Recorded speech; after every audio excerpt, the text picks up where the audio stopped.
Hey crafters, Leo with the Dreaming Tree, and today we struck gold. Well, kind of. I wish we did, but we have a really cool little project, and it's essentially a bar of gold. It's one piece, so this is great if you are making a bunch of favors for a birthday party or whatever it may be. And obviously, you want to use a solid score tool, otherwise it probably just won't look as good. I used my Caesar Juliet. This is actually gold foil from Michaels. It's super thick. I scored it at a pressure of 110 on my Caesar, and I believe I cut it at 90. Okay, so take a look real quick here. You'll notice that on one side, there's a little G that's etched into it. Okay. That is the side that we're actually going to glue, and the other side is not going to get glued. This is the this is where you open and close it. Okay, so let's just get started here. Obviously, make sure that you pre-fold everything. Now, one thing that you will notice if you have not worked with foil before is that, well, it's not very porous. It's a little slick.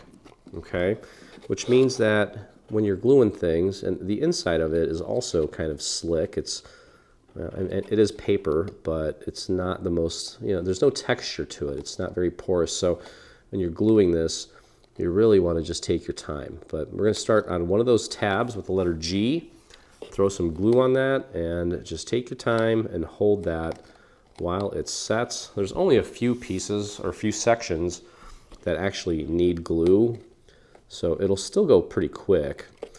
And then if you do have a little bit of glue that shoots out, I wouldn't even risk.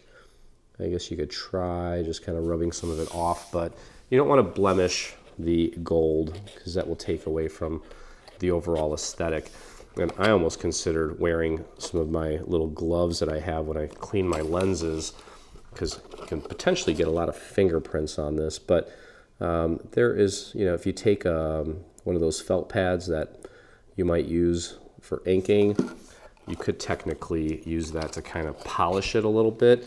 I noticed that it does, it's kind of abrasive, especially on this paper, so it does leave a little bit of a mark behind. So I don't know, maybe like a microfiber cloth if you really want to polish the gold. Otherwise, I wouldn't worry too much about it. It'll be fine. But again, we put some glue on the two tabs with the G. Okay, and with the solid score, it actually looks pretty good. Okay, so those two sides get glued down first. We have this handy little mechanism that you're going to slide in to kind of keep it closed. Just make sure that that whole tab is good and secure before you move on. Okay, again, we're not putting glue on those. The last step here is to take these two sections, and you can kind of move this out of the way temporarily.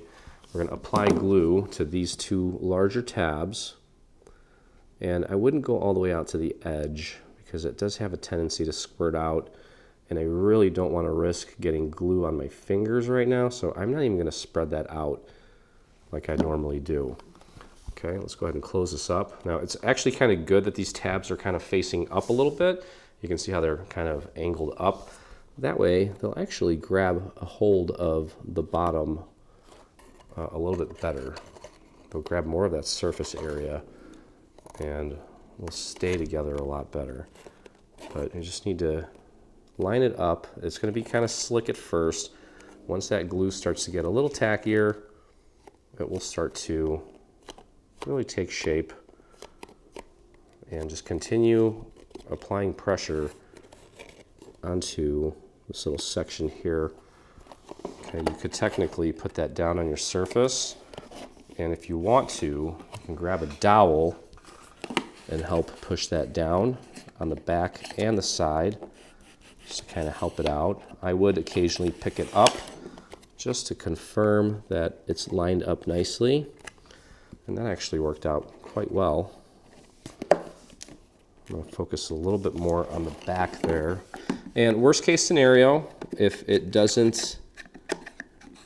it's not as clean as you want it, mine actually it's turning out pretty nice. I Everything looks pretty seamless. You can always take a little scrap piece of paper, tuck it in between the seams, and help the edges kind of grab better, but that's it. Okay, then these two flaps are going to tuck in. This is going to go down, and then this little guy here is actually going to go underneath. Okay, I guess you could technically go from the inside if you want, but I think it keeps the shape better if you do it from underneath. You just kind of tuck it in there, push it in as far as it'll go, and that's how it keeps it closed. And you've got yourself a bar of gold. Now, obviously, you can decorate this with whatever you want, but I think the idea is to make a bunch of these and kind of stack them together on a table to make it look really enticing. For whatever reason, subconsciously, when we see bars of gold, I think it just kind of gets the heart rate going a little bit and gets you excited. So anyway, that's going to do it. Hope you guys enjoyed the video. If you did, please visit us on YouTube. Hit that subscribe button. If you make this or anything from our collection of content, visit us on our Facebook page. Do a search for Dreaming Tree Official. That's where you can find myself and about 47,000 other dreamers that inspire us daily. And our content now is all going to be exclusively available at Creative Fabrica under their all access membership. So head over to Creative Fabrica, support us on our new journey.